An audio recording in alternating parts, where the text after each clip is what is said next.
I'm here to introduce Dr. Chaim Mike Rosenberg, who is an eminent psychiatrist who worked at Boston University. He has worked around the world. He's originally from South Africa. He's worked in Israel, the United Kingdom, and Australia as a psychiatrist. He's written 15 books, of which this book is David, The Shield of David, about American men and women who worked in support of the military and a part of the military from before the revolution until today. Without ado, please let me introduce Dr. Chaim Rosenberg. Thank you. Thank you, Arnie.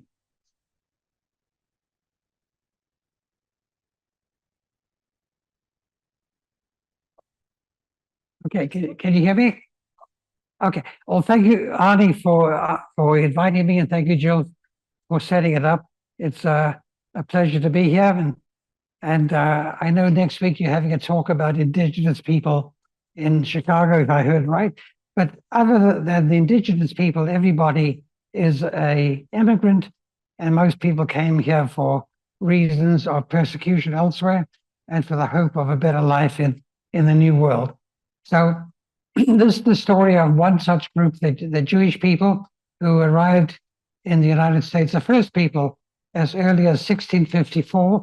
And this is a picture I can show you of what New York City or New York looked like in 1654 when Peter Stuyvesant was the governor. And there were a group of about 13 or 20 people who came by ship from Belize in Brazil. Now, why did they come? Because the Inquisition had followed them from Portugal to Brazil, and they were fleeing for their lives from Brazil, from a place called Recife in Brazil, and they were looking for a safe haven, and they arrived in New York. But it wasn't all that safe because Peter Stuyvesant said he didn't want them, and he tried to get rid of them. He said they were Christ killers and they should be evicted. But the people on the boat appealed to the West Indies Company, which was in Amsterdam, and the Amsterdam people said they should stay, so they stayed. So that is the beginning of Jewish life in America, 1654, which is in my reckoning, a quarter of a century after the first pilgrims arrived. So Jews have been here almost as long as the pilgrims, and they came for the same reason, for religious freedom. But generally, there were three waves of Jewish immigration to the United States.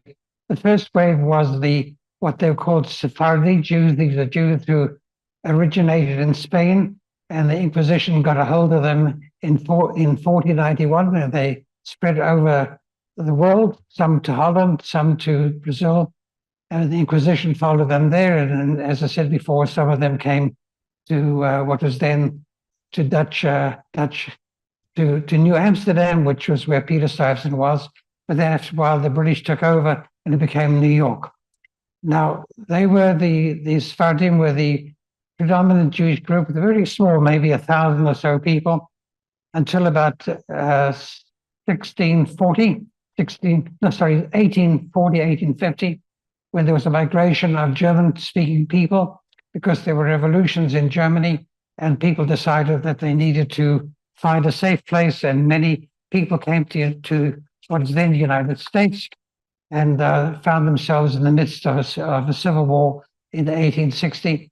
And I'll come to this in a little while. They had to take sides. People who were in the North, of course, joined the Union Army. People in the South joined the Confederacy. And the Jews who lived in the North were part of the Union Army, and the Jews who lived in the South were part of the Confederacy. Now, German Jews were the predominant Jewish community in the United States from about 1850 to about 1880. Some of them became very prominent. Most of the great department stores, some of the great bankers were German Jews who began as peddlers and paupers and worked their way up into positions of great prominence in the United States. Now, the third group, of course, was the Russian-speaking group of immigrants who arrived around 1880 until about 1914, until World War I. And I would imagine that the overwhelming number of people who are of Jewish background in America now were of Russian Jewish background. So let me show you the story I'm going to focus on now is the contribution of Jewish people over time to the United States military. Now, the United States was a country that was gathering immigration from Europe as early as, I said, 1630. And here's the picture, the first picture I showed you once again of the arrival in New Amsterdam in 1654, which is then a small fishing village owned by the Dutch, and then the Dutch were conquered by the British and it became New York. Now, here is a lady called Rebecca Gatz. She was born in Philadelphia around 1780. She came from a Jewish family, and she was a remarkably pretty woman. And many of the artists of the day were very keen to take pictures of her. Now, here's a picture of a man called Chaim Solomon. He was a member of the very small Jewish community at the time of the Revolutionary War. And there were a small number of Jews who took part in the war. His job was to raise money to finance the war. And he lived in Philadelphia and worked with the fundraising committee to get funds to finance the war. And he did a remarkable job. So much so that he gave his own money and he died a poor man. Here's a picture of Uriah Phillips Levy. He was a military officer in the US Navy during the War of 1812, which is another war between Great Britain and the United States. He was a very dapper man who had a senior position in the US Navy. He had also the distinction of buying and fixing up Monticello after Jefferson had died. And the survival of Monticello, in a sense, is due to this man. He has a very interesting history. I'll show you the last picture of the series is the United States Naval Academy in Annapolis. It's named for him. Now, amongst the people who explored the United States in the very early days was this man. His name was Calvero. He was of Portuguese Jewish background.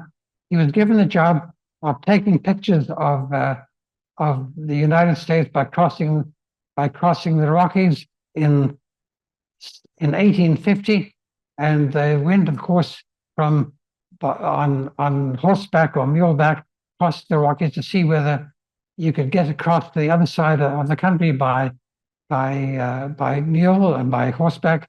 And of course, they had many privations. He eventually landed up in California. They did it and proved that you could cross the country rather than going through what is now the Panama Canal, or going right down South America and going on the other side to reach San Francisco. Interesting character. He was born in Charleston, North Carolina. Now, how did the German Jewish-speaking people arrive here? Well, around 1848, there were a series of revolutions in the German-speaking states, and many people who were caught up in the revolution, both Jewish and non-Jewish, Christian, came, and there were many German people who landed up in this part of the world, in the Midwest, were farmers. Now, this is a wonderful picture, wonderful painting done around 1840 of showing a Jewish army officer on the left-hand side of the picture, on this right-hand side of the picture, being comforted by his parents. He's come home, and it shows the old world and the new world of the time around 1840. And here he is being comforted by his father and mother and his brothers and sisters. And it's a quintessential Jewish scene. In the middle is the Jewish lamp, which was lit before the Sabbath. And his parents are grateful to see him. He's dressed in an army uniform. Now, many of these people, when they arrived in the United States, as I said before, were either in the south or the north. Most migrated to the north. Some migrated to the south. The ones who migrated to the south landed up in Charleston, from Charleston to New Orleans, and got caught up in the turmoil of the Civil War. The ones who were in the south fought for the Confederacy. The ones who were in the north fought for the Union Army. So, and some of them had military experience in Germany and became army officers in the Union Army or the Confederate Army once they reached the United States. This wonderful picture shows on the right-hand side a man called Mordecai. He was a general in the U.S. Army. He was an Orthodox Jewish man. He grew up in the South. How his family remained Orthodox, I don't know. How they could afford to find kosher food in those days, I don't know, but his family did. But he landed up in West Point, became a military officer, became quite an important general. And this picture taken in 1850, almost 200 years ago. It's amazing how these pictures survive. It shows him on the right-hand side. He was part of a group coming to Crimea to look at the Crimean War and to assess what was the consequence of the war. In the background is a Russian army officer. Sitting in the middle is the leader of the expedition to Crimea. He was an American general. And on the far side, on the right-hand side, is a young officer called McClellan. Now, for those who are history buffs, will find out that he is the same McClellan who became the leader or the chief of the Union forces during the Lincoln's era. And Lincoln had appointed him the chief of staff. He was a very cautious, procrastinating guy. He wouldn't go to war unless he had a sizable army. So Lincoln fired him. So if you want to know a bit of history, this young man, at that time, he was about 28. He was a West Point graduate. He was very briefly the commander-in-chief of the Union Army, and he was seen in this picture with General Mordecai on the right-hand side of the picture. And this is a lovely picture. It turns out to be Mordecai's son, who was a West Point graduate of 1862. But because of the Civil War, he was commissioned a year before. He's dressed in his West Point uniform. He was a prominent army officer during the 1870s, 1880s, and he was the son of General Mordecai. Who is this? This is Pulitzer. Pulitzer, the Pulitzer Prize. Now, why am I showing him? Well, Pulitzer at that time was a youngster from a Jewish family in Hungary whose parents had difficult times, and he was desperate to make a few bucks. So he tried to get into the French Foreign Legion. They wouldn't have him because he was asthmatic. But there were recruiters from both the Union Army and the Confederate Army in Europe trying to recruit anybody to fight on their side of the battle. So this guy, Joseph Pulitzer, signed up for $10 or $20 to become a soldier in the Union Army. By the time he got here, it was too late. The war was over. So he landed up somehow in St. Louis, and he started a newspaper, and he became the Pulitzer of the newspaper, one of the largest newspaper chains of his time. And the Pulitzer Prize is, of course, named for him, and he funded the Pulitzer Prize. So he turned out he was a Hungarian boy who landed up in America and became famous as a newspaper magnate. This is a wonderful picture. The young man in the picture was 14 or 15 years of age. He was the youngest lieutenant in the Union Army. His name was Zelensky, much like the name of the president of Ukraine. Now, he came from Ukraine. His family landed up in Syracuse in New York. And when the Civil War began, he applied to join the Civil War as an aide-de-camp to a general. And in this picture taken nearly 200 years ago, the clarity, I think, is quite remarkable. Yep. And he fought through the war and survived the war and was an army officer for some time afterwards on the Union side. Which one was he? Which one? Oh, which one was he? The little guy, the youngest one, the one with the sash. He was 14 years of age. The one, shall I point him out? This guy here. For those on mute, can you tell us from left to right which one he is? Say it again. The second on the left, yeah. Anyway, Second on the left, the one, okay, thank you. he was 14 at the time, and he was engaged in the war and fought on the Union side, as I said. Now, how was the war recorded? Well, the major newspapers like Harper's Weekly had correspondents and artists who were on the field. And one of them was a guy called Henry Mosler, who was a young German Jewish boy who had arrived a few years before. He was very skilled with his pen and could make these wonderful drawings. And this is the picture between the two forces, the Confederate force and the Union force. And what they would do is they would line up like 1,000 guys on one side, 1,000 guys on the other side, and they would approach each other and with their muskets and their guns and their swords in hands and kill each other. And the one who killed the most won the battle, and people were killed by the scores, by the thousands. But most people in the Civil War died of infections rather than from war wounds.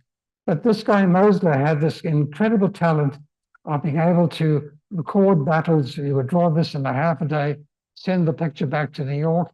The picture would be printed in Harper's Weekly.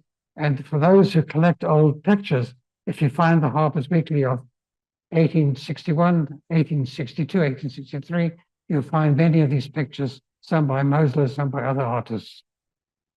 Here's another one of him showing a wonderful scene of Union troops arriving in Louisville to start a war, and it shows the buildings on the left, the steamships coming in, and it gives you a very clear picture of what war was like. And of course, it was a terrible war with many, many killed and many dying of wounds. This wonderful picture is by a Jewish artist, French Jewish artist, the name of Constant Mayer. I don't think anyone has heard the name, but the picture is familiar to many people. It shows a Confederate soldier on the left seeing a young man whom he had just shot. And the young man was dying because his revolver in front, and it turns out they're brothers. Now, the point of the story is they were brothers because they were both American, killing each other, and what a terrible thing it was. But the painter tried to depict this as if they were actual brothers, one killing the other and feeling remorse of it. And I think you can see the remorse on his face. Now, on the Confederate side, there was an artist by the name of Moses Jacob Ezekiel. He was very famous in his time because he was the major sculptor during the Civil War. He was a Confederate. On the Confederate side, he was proud to be a Southerner, born in Richmond, Virginia. And he went after the war, he stayed in Europe, and he was commissioned to do this elaborate artistic work to commemorate religious freedom. This was done for the 1876 World Fair in Philadelphia. And I think it's still there in Philadelphia, but it was done by this guy, Ezekiel, Moses Ezekiel, and he also did the famous or infamous, I would say, commemoration of the Confederate statue at Arlington National Cemetery. I think they've just taken it down, or they said they're going to take it down. He's the same fellow who did that. Now, the next era, the next great war, of course, is the war, the First World War, the War of 1819, which America entered late. And the picture on the left shows a Congressman Kahn, K-A-H-N, who was a Jewish congressman from California, talking to General Pershing. So at that time, the bulk of the Jews in America were Russian immigrants who had arrived maybe 10, 15 years before, and they were bitter enemies of Russia, which at that time Russia was part of the group with the United States and Great Britain. So they were very ambivalent about being in the United States Army. And this guy, Mr. Kahn, persuaded them to join the American army and to become loyal American citizens. And in fact, about 225,000 of Jews, many of them Russian immigrant Jews, enlisted for the army or were part of the army and fought overseas in World War I. Now, one of the people who fought is this young man who is Irving Berlin. Now, Irving Berlin began life in Russia. He was a shtetl Yid who then came to, of all places, as usual, the Lower East Side of New York. He had to hustle because his family was very poor. And he found out that he could sing songs and people would give him money if he sang songs. So he learned not only to sing songs, but to write songs. And he wrote many, many songs. Now, during World War I, he joined the army and he went to Camp Upton on Long Island. And his job there was to entertain the troops. He was already in his 30s, so he wasn't there for fighting.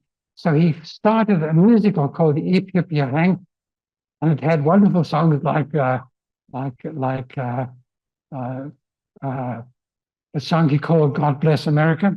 But God Bless America didn't fit in with what he was writing, so he put it aside, and he kept it aside until the next war, when somebody asked him for a good song to rally the troops, and he said, try this one out, and it was God Bless America, which became, in a sense, America's second national anthem. But he wrote musicals and he raised money for the war effort. This fellow is a guy of study background who was a military correspondent during World War I, and who made many wonderful drawings, terrible drawings of the destruction of the war. Now, the people, most of the Jews who were around in the beginning of the 20th century, at the start of World War I, of course, were recent immigrants. And the way you would appeal to them was by writing in Yiddish. And for those who can write Yiddish, if there's any of us left read Yiddish, I read a little bit. The bottom it says, buy union bonds. So they were getting people to become attuned to become Americans. And the World War I was an avenue of taking city Jewish people from the Lower East Side, from New York, and to integrate them with other people into the American army and to fight overseas. So I think it was a very important transition period of people who went from big immigrants to feeling that they had a commitment to the United States. Now, there was a brigade, a regiment called the 77th, which is mostly people from the New York area. And the army in the First World War began to acclimate itself to the fact that there were non-Christians in the army. And in this wonderful picture, I think, shows these troops offloading matzah or Pesach, for Passover in 1919. And these are all boxes full of matzah that arrived in Europe, and these guys were busy offloading it to give to the troops, the Jewish troops, during World War I. And here is a picture of a Seder in Paris in 1919. I've got two or three of the same pictures. They're pretty clearly people with the matzah on the table, with glasses of Manischewitz wine sent from the United States. And these people are, some of them were American troops, some of them were British Jewish troops, some of them were Australian, some of them were French, all joining together to celebrate Passover in Paris in 1919. There's another picture of the same event, and yet one more, and wearing their uniforms. I think for those who know uniforms, you'll see French uniforms, British uniforms, Australian uniforms, and of course, American uniforms, all sitting in this fast, about 2,000 people or thereabouts, celebrating Passover in France in 1919. Now, this gentleman's name is Gompertz. He won the Medal of Honor. There were about 10 Jewish guys who won medals of honor during World War I. What he did was something, I would say, both reckless and gallant, and he exposed himself to save other people, and he somehow survived and was given the Medal of Honor. And he's one of, as I said, several Jewish guys who had that honor during World War I and again World War II. Now, who volunteered for the army? Well, the big darker guy on the left is, of course, Max Behr, B-E-H-R, and the gorgeous lady in the middle is Myrna Loy, who was the great actress of the time. And the fellow on the other side is Prima Carnero, and this is the great boxing match between the fellow. The reason why Max Behr, whose father was Jewish and mother was not, but he would fight with Magen David on his shorts, so he was much loved by the Jewish community. He was also very strong and very big, and he beat everybody up for a while. But during World War II, he was an instructor, and he gave a lot of assurance to Jew and non-Jew alike to fight in that war. Another one was give me half a second. Barney Ross. This is Barney Ross on the scale. He was the welterweight champion of the world. He was the lightweight welterweight champion of the world. He had 3 or 4 titles. He was a very pugnacious young guy who began life in New York. And then his family moved to Chicago. He grew up in on Maxwell Street. And around, let me think. When he was a young boy, his father was murdered. So he became a very rough and tumble kind of kid who found an outlet in the ring and became a very fine boxer. But when World War II started, he volunteered for the army, saw service in Asia, in the Pacific, and was very badly wounded, but he did some really remarkably gallant things. Well worth reading about Barney Ross. He became addicted because he was so badly injured, and he was a hero to Jew and non-Jew alike. And this shows him around 1937, before the war, when he was still fighting. And another great Jewish war hero was, of course, Hank Greenberg on the right-hand side, one of the immortals. I think Louis Gehrig is in this picture, and other great ball players in 1937. And Hank was probably the biggest of them all, the biggest slugger of all, but he volunteered to fight for the United States Army during World War II. Now, women in the wars. The men were of course, people think of wars in terms of men, but women played a very important part. This lady, her name was Levy. She was a Confederate, and she was given the job during the Civil War to run the biggest hospital in the South in Richmond. And she had about 20,000 patients. She had very little money to work with, very little staff, and tons of very sick people. But she kept the hospital going in the South throughout the duration of the war. Now, coming back to World War II, there was a young lady called Frances Slanger.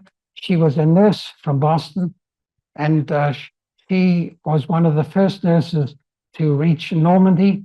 And after the first day's battle, she sat down to write a letter. She wrote a famous letter about how the young men were suffering and how they were dealing with the conflicts of war. And that very evening, she was herself killed. And she became a symbol. She was the first nurse, a United States nurse, to be killed during World War II in Europe. And this ship was named in her honor.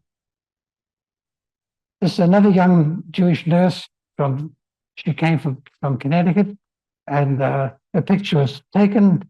No one knows about her. She died in her mid-90s, I think, a couple of years ago.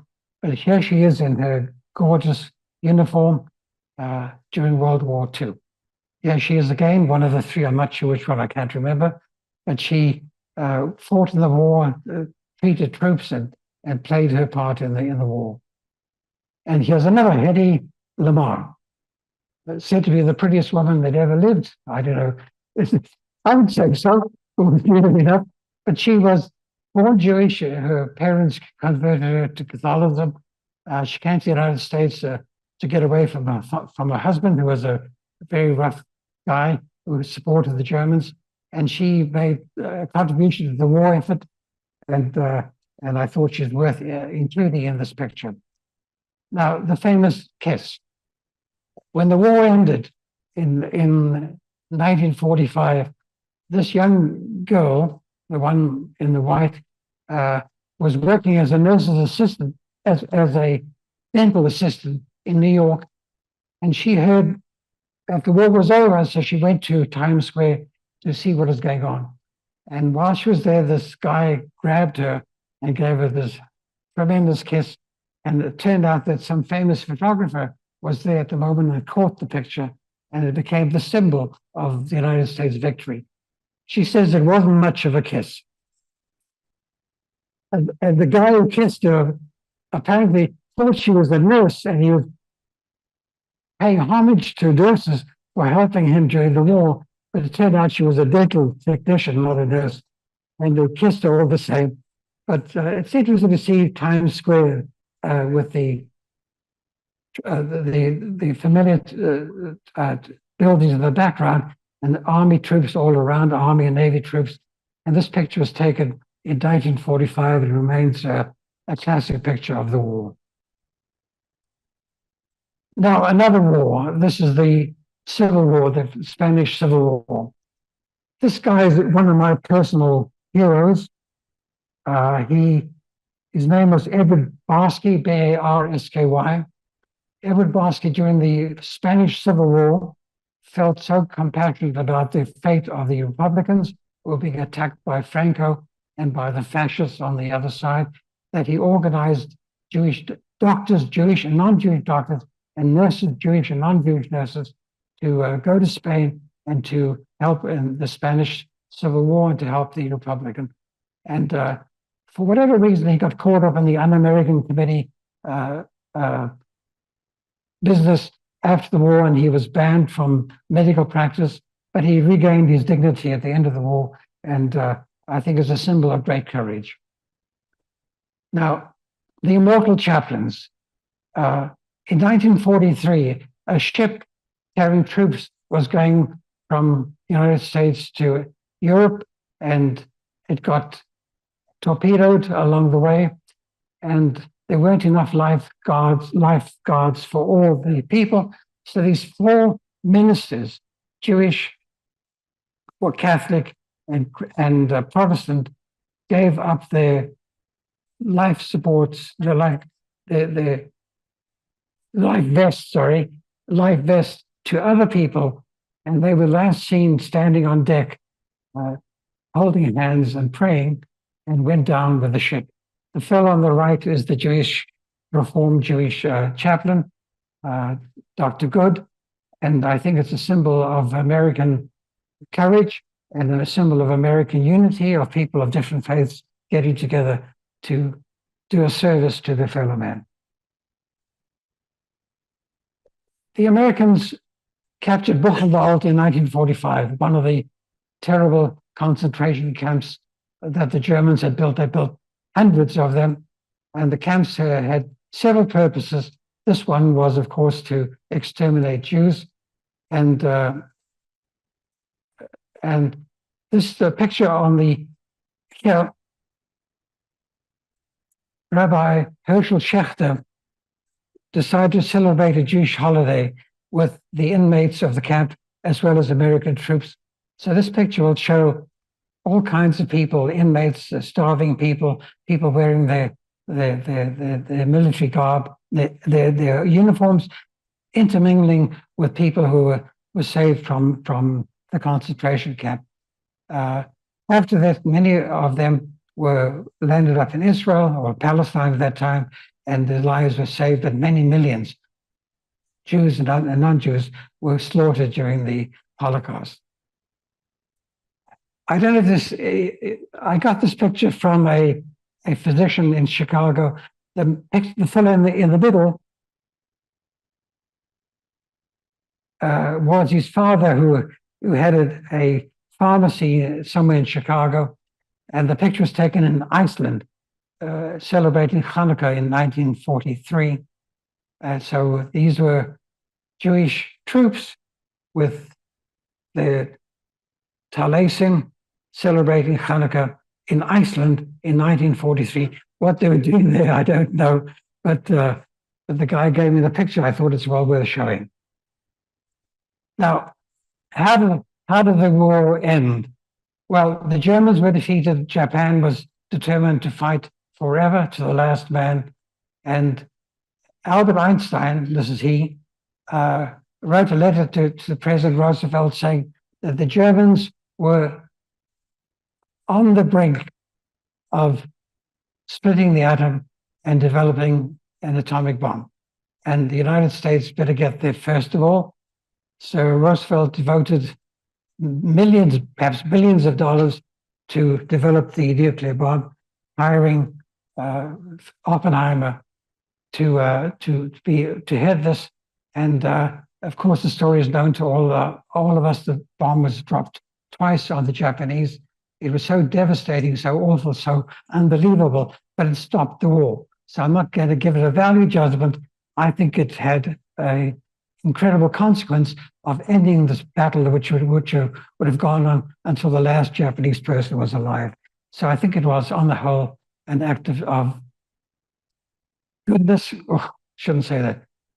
It was worthwhile, although it is a frightening prospect even to this day. Now, I'll end with this story about what came out of the war. One of the things that came out of World War II was the presence of 3 or 4 or 5 Jewish writers, such as Norman Mailer, who wrote of the experience in the war, and the experience became to epitomize the courage, the grit, the determination, the tough guy of the war. And these were written by young Jewish soldiers. Apparently, this book came out of the letters that he had written to his wife.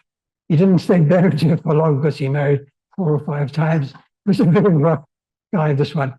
And he didn't get the Nobel Prize, but this is Norman Mailer as a youth writing his book about World War II, Naked and the Dead. The one I preferred was by Neil Simon, which is Biloxi Blues, which is a lovely story about a Jewish kid who lands up in the South and gets into emotional and fisticuffs with his sergeant, who's very anti-Semitic, and they two fight it off. And it's a play I've always enjoyed watching. And lastly, this is the Annapolis. This is the Naval Academy, the Jewish Center at Annapolis, named for Uriah Levy. And it's good to know that the Naval Academy and West Point have Jewish centers, and that people of various faiths can celebrate their faith together. I understand now that the United States government, United States Army and Navy recognize hundreds or dozens of different faiths. And I think that America has learned that strength comes from diversity and comes from tolerance and understanding. And I say, for these difficult times that we live in now, it is good to know that we live in a country where different people can live in peace and harmony with each other. Thank you.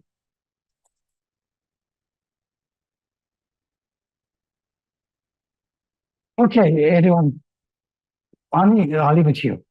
I just want to say that what Dr. Rosenberg spoke of were just things that he had pictures of, but in a small, minute portion of what he covers in his book.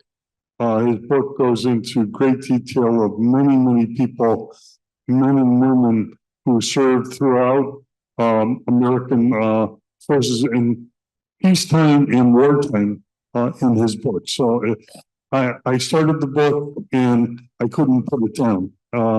He's brought 7 copies for sale at $25 each, which will be on sale after questions and answers are all done. In the meantime, I'm going to engender questions. Don has the first question. Thanks. Very interesting. I don't really have a question, but I have a commentary. When my dad came to this country with his cousin from Lithuania, they were leaving to avoid the Tsar's army. And then he came here in 1911. The cousin went into fought in World War I, and he was killed in France, and he's buried in a cemetery in France, and the government did pay a certain stipend, which went to family members. So I just wanted to make that comment, and I quickly another one. An uncle of my wife, he was 17 when World War II started. He wanted to fight, but you couldn't go in when you're 17. So he signed his parents' signature. He got in, he fought in the Pacific, and he came back alive. And so that's the story. I just wanted to add. Of course, they were Jewish. Hold on.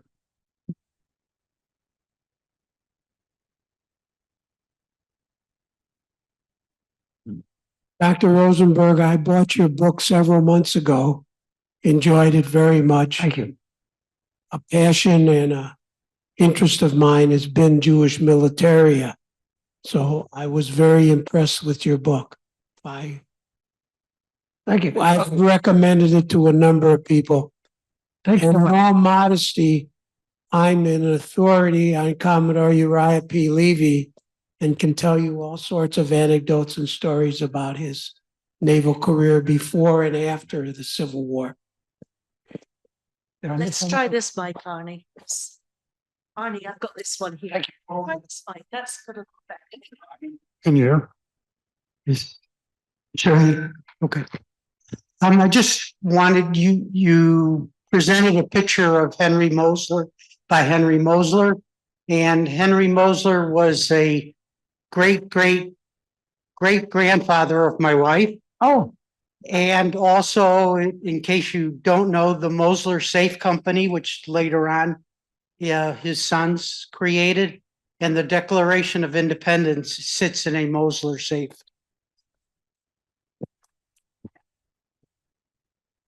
Thank you. I want to thank you very much for a very interesting presentation. There's a little story, it may be included in your book, but it escaped the audience, and I'd like to share it with you. It's a story of a young Jewish man from Brooklyn named Captain Abe Baum. Abe was a tank commander in World War II. He was part of Patton's army that liberated Bastogne. Now you fast forward to late March of 1945. And it turns out that General Patton's son-in-law had been captured by the Germans yeah. in the Battle of Catherine Pass in 1943, and he was a prisoner in Germany. And General Patton asked Captain Baum to lead a group into Germany to liberate the camp. He was afraid for the life of his son-in-law. Yeah. Well, it turns out the mission was very poorly planned. It had no backup. It didn't, it was sort of a put together on the spot kind of thing. And the group suffered many casualties as they approached the camp, but they finally did get there. And Captain Baum was captured by the Germans and spent the last 10 days of the war as a prisoner of the Germans until the Americans came to free him. Later on, there was an inquiry whether General Patton had misused his position and put his troops and Captain Baum in danger in this mission. And Captain Baum stepped forward in defense of Patton and said, no, that wasn't really the case.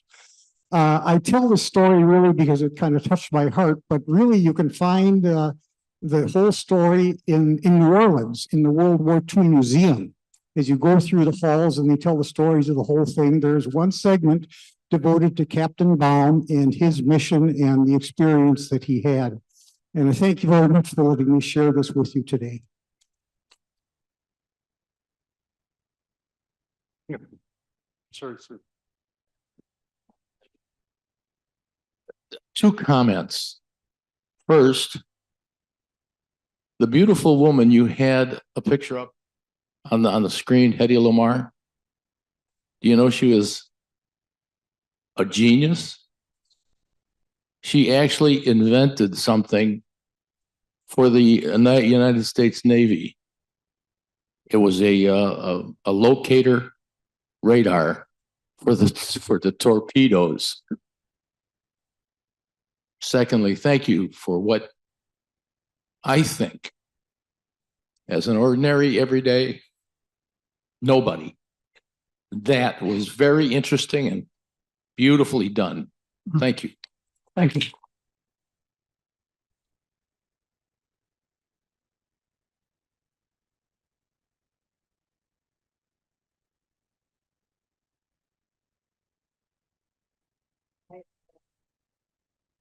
I just want to make one comment. I was so pleased that you pointed out that we are all immigrants. We are all immigrants. Oh, I think at thank- this time, we need to remember that. It's my privilege. How many people here have served in the military? You have a wide group. Okay. How many people are Jewish military service personnel? Okay, very good. I do want to point out that his wife, his lovely wife, and his granddaughter are here. And the reason that Dr. Rosenberg, as I understand it, moved to Chicago was to be near his grandchildren and his family who moved to Chicago. So we are very lucky that Dr. Rosenberg had family here in Chicago to bring him here.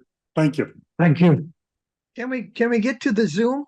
I'm going to allow questions on Zoom right now. Joe, you want?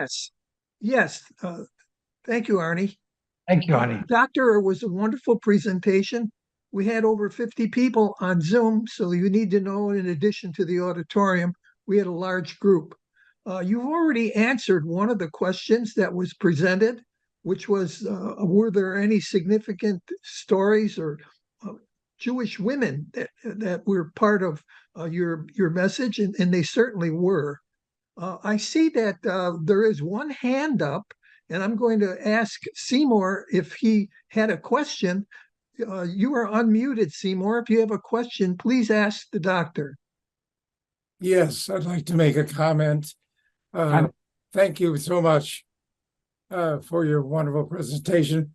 My parents had a restaurant across the street of Marshall High School, and before World War II, Barney Ross used to come there. He was very poor, and my father provided some food to him. He did go to the Pacific. He came back after the war. He had malaria and he had drugs, and but he came back to see my father afterwards. He was a very fine young man. Also, there's a Jewish general, Julius Klein, who later ran the armory after the World War II here on Broadway in Chicago. He has quite a history. There's a book written about him and Hedy Lamarr. During the Korean War, I was in that unit of the National Guard, but later worked in germ warfare. Here is a picture that you presented, Dr. Rosenberg, that my wife, you'll recognize right away, that my wife carries in our bedroom. It's the soldier that in New York that kissed the dental hygienist or the dental assistant. We've had it all these years. She presented it to me. It's just a fun thought. Thank you again. Thank you for sharing that, Seymour. One more comment I would like to add. Doctor, you mentioned the you know what? wonderful country that we are in, the diversity. Thanks, Joe. Doctor, you mentioned the great diversity and the fact that we're in a country that cherishes tolerance. I'm not Jewish, but I have many Jewish friends from the North Shore and in high school as a kid. I've run into many veterans, Jewish veterans, and 3 of them said the same story to me, and I just want to recap it briefly. They came from a more closed environment.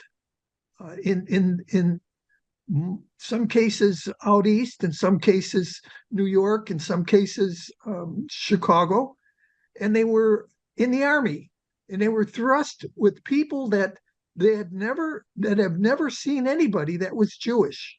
And three mentioned to me that they had lifelong friends out of this experience, where people in combat especially were brothers. But each of them said that when they were in their barracks, people would come up to them and said, "We want to see your horns. We understand that you Jews have horns." But that's so much of the misunderstanding, that America has the opportunity to learn from each other. You've helped us do that. I just wondered if you want to comment on what the benefit is of the military in kind of breaking barriers and in having everyone kind of go back to loving each other, as opposed to what war is all about.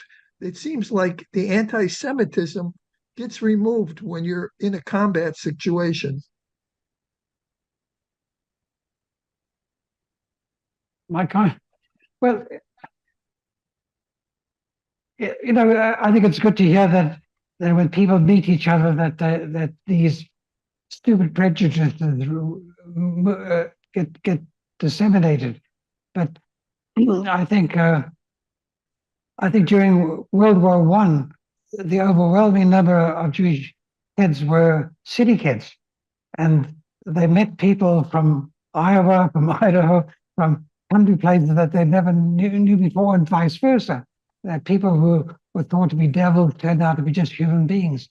And I think that it is possible to be oneself and to be ethnic and to be American simultaneously, and that no group has a monopoly over Americanism. I mean, I'm an immigrant myself, and I think I always believe that the power of this great nation is that one can be whatever one wants to be and be a proud American simultaneously. There is no conflict. And that what I've learned is that most, as I used to be a physician, a psychiatrist at one time, most people believe that other people are against them, whether they're Italian, Irish, Black, Jewish. We all have an idea that somebody is out to get us. I think Jews have a pretty good reason to feel that way, but we all have a sense that we are outsiders, and I think one can be an outsider and an insider simultaneously. And I'll repeat it one more time: is that nobody has a monopoly. Not the Yankees, not the Protestants, not the Catholics, not the Jews, not anybody has a monopoly on Americanism, and that diversity is the strength of the country rather than it being a problem. So I would say, if I had a message, is that be yourself and be proud of who you are. You don't have to apologize to anybody, least of all somebody who hates you. Wonderfully said, Doctor. I'm turning it back to the auditorium.